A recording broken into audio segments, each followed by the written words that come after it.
Hello viewers, today I will show you how to deactivate your Facebook temporary. Please watch full video and subscribe our channel. So let's start it.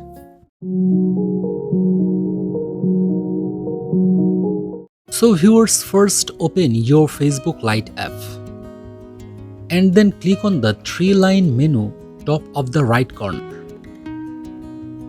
Then scroll down and select Setting and Privacy option and then click on the Settings button again and then click here. Then select Personal Details and then select and tap on the Account Ownership and Control and then click on the Deactivate and Deletion button and then click on your profile name and then select Deactivate your account is temporary. Then tap on the Continue button. Then fill up your Facebook password. And then you will scroll down and select I have a privacy concern.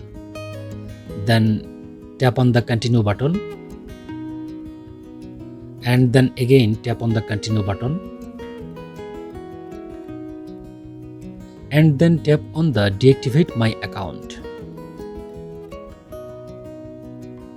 So it's done. So viewers, if you like this video, please subscribe our channel. See you in the next video. Thank you watching for this video.